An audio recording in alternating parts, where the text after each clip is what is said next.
siang pemirsa, bagaimana kabar Anda hari ini? Kembali lagi Anda menyaksikan Indonesia Bicara, kali ini bersama dengan saya Anya Dwi Novda.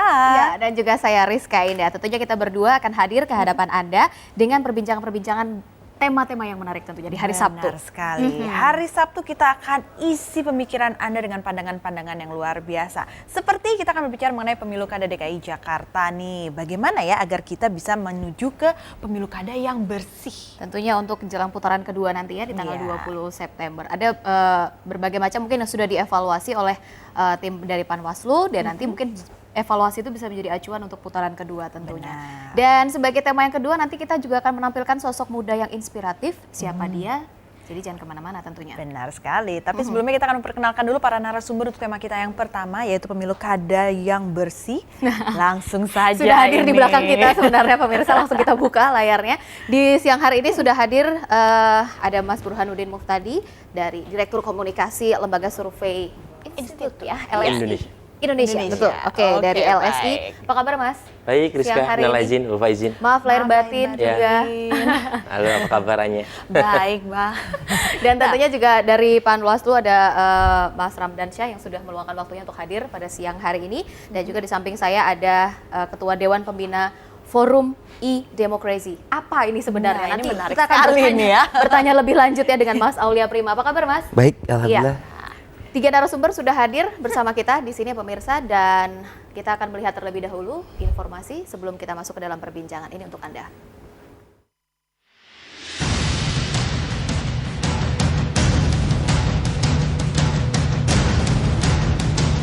Pemilu Kada DKI Jakarta putaran kedua tidak lebih dari 3 pekan lagi.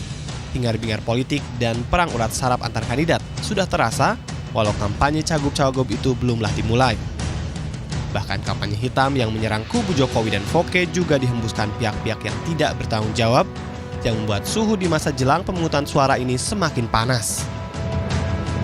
Untuk menjadikan pemilu kada DKI Jakarta 20 September 2012 mendatang jauh lebih baik dari sebelumnya, Panitia Pengawas Pemilu Panwaslu DKI akan menerapkan electronic counting dalam pengawasan perhitungan suara.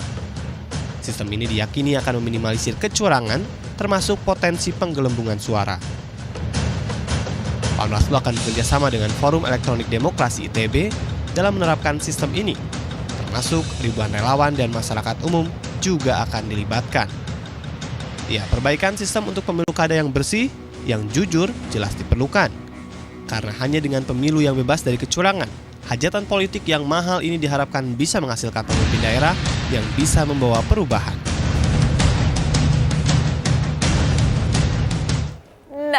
Ya, menarik sekali. Tanggal 20 September kita akan melakukan putaran kedua untuk pemilu kada DKI dan tidak terasa itu kurang dari 20 hari, tepatnya 19 hari lagi ya. 19 hari lagi, kita akan punya gawe lagi nih Kota Jakarta sepertinya. Nah, tapi kalau kita berbicara mengenai kesiapan dari Panwaslu sendiri nih, ini menarik sekali, apalagi katanya akan menerapkan satu sistem yang baru. Mungkin bisa dijelaskan sampai di mana persiapannya untuk menjelang 19 hari lagi nih? Ya, sebenarnya pertama harus diralat dulu ya.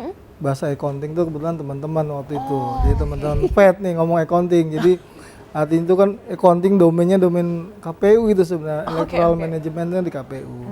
Panwas lebih senang menyebutnya sebagai tabulasi suara Panwaslu lah, atau data internal kami yang sebenarnya juga mirip-mirip, atau kalau bahasa dulu kan ini bir baru, ini baru bir, sama aja sebenarnya namanya bir juga gitu. Tapi kita khawatir takutnya ini accounting ntar dipleset sangkain Panwaslu ambil perannya KPU. Tidak. Kita tahun 2009 sudah melakukan ini dengan misalkan kita harus membandingkan gini loh. Ketika KPU punya C1 dari C2 plano yang di TPS pindahkan ke C1, itu kan ada yang kemudian kemungkinan salah, error yang dilakukan human error, kemudian juga ada rekayasa, memang ada jual beli suara dan seterusnya. 2009 kita kemudian melakukan yang namanya data C2 kita potret, tapi jumlahnya nggak banyak. Yang kemudian C1 pun kita hitung cepat. Nah itu kita gunakan supaya jangan sampai nanti kita jadi pemain manis atau penyelenggara pemilu atau pengawas yang duduk manis gitu loh. Ketika selesai direkap kami duduk, oh iya betul.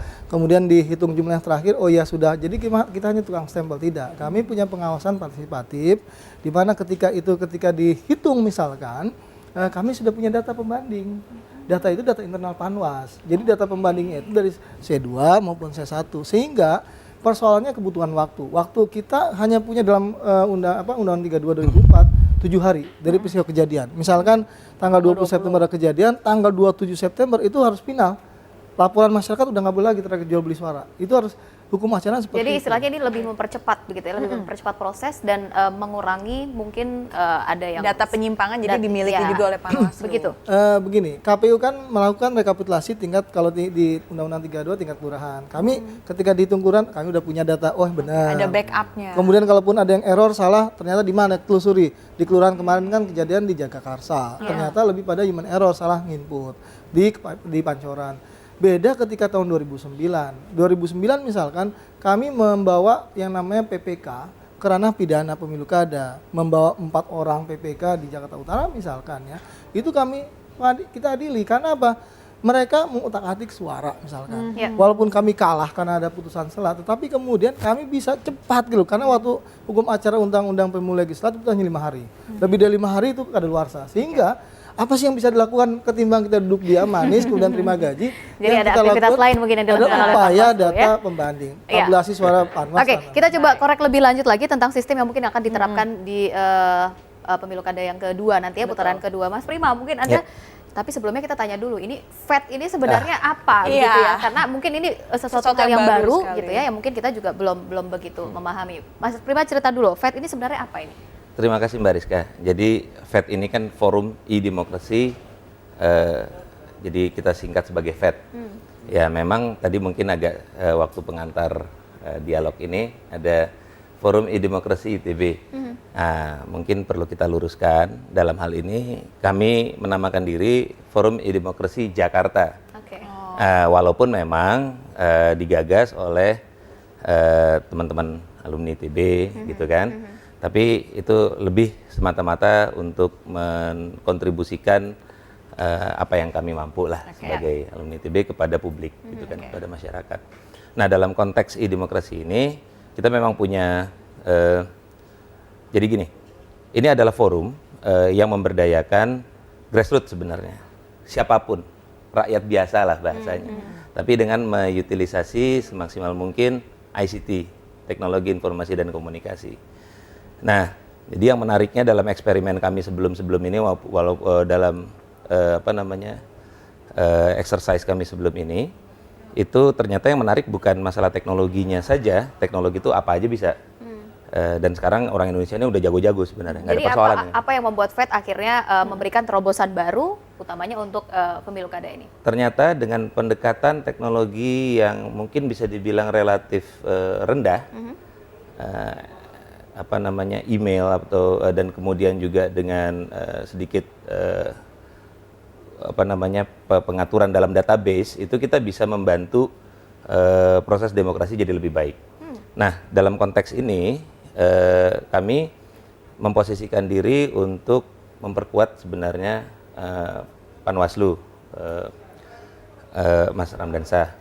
Nah, kami juga mengajak memang sebanyak-banyak mungkin warga Jakarta yang memang peduli untuk pemilu bersih, karena pemilu bersih itu tentunya akan menentukan nanti siapa yang akan terpilih dan juga akan menentukan jadi proses demokrasi. Terbuka untuk banyak orang. Terbuka untuk banyak orang untuk berkontribusi. Kami sediakan nanti ada memang database di belakang dan aplikasi front end-nya di depan gitu kan. Tapi di sisi lain kami juga sedang mengupayakan cara yang semudah-mudahnya agar kontribusi publik itu menjadi lebih maksimal. Nah, ini cara semudah-mudahnya seperti apa bentuknya? Nah, sebelum kita berlanjut ke sana, Mas Burhan, ini menarik sekali ya. Bagaimana sih tingkat kemungkinan terjadinya kecurangan di putaran kedua ini? Kalau putaran pertama kan lumayan banyak nih yang menyampaikan kecurangannya. Putaran kedua bagaimana? Jawaban umum dulu ya. Untuk menentukan kualitas pemilu kada itu ditentukan oleh dua kesuksesan. Satu sukses proses, dua sukses hasil. Sukses proses menurut undang-undang, menurut aturan yang sudah diratifikasi oleh PBB menyangkut pemilu yang adil dan bersih adalah satu, ditentukan dilihat dari sisi timing sebelum hari H pemilu kada, pada waktu hari H dan pasca hari H.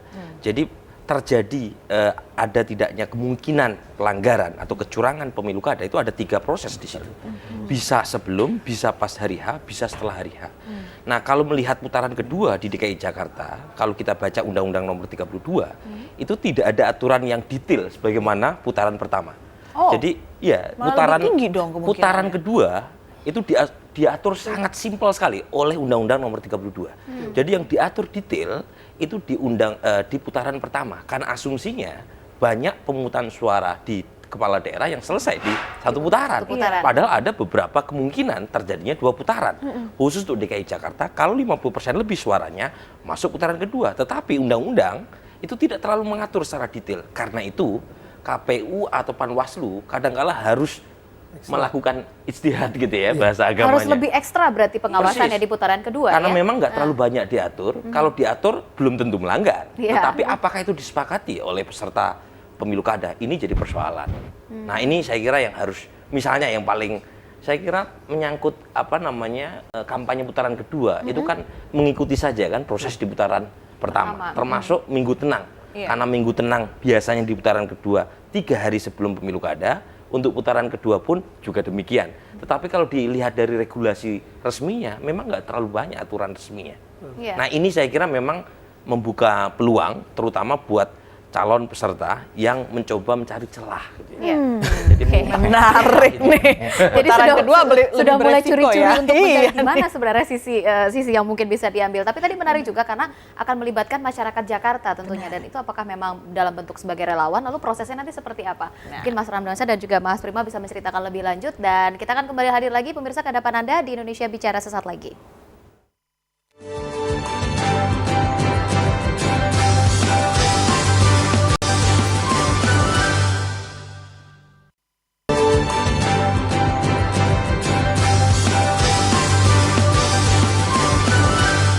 Menuju pemilu kada bersih, ini menarik sekali. Pada tanggal 20 September, pemilu kada DKI akan kembali dilaksanakan pada putaran kedua, dan ternyata sudah ada beberapa cara yang dilakukan untuk bisa menimbulkan kepercayaan kepada masyarakat supaya hasilnya lebih akurat dan sesuai. Nah, salah satu yang dilakukan oleh FED ini sendiri, FED Jakarta. Nah, seperti apa sih metode yang akan dilakukan? Ini menarik sekali, dan bagaimana gerakannya nanti rencananya?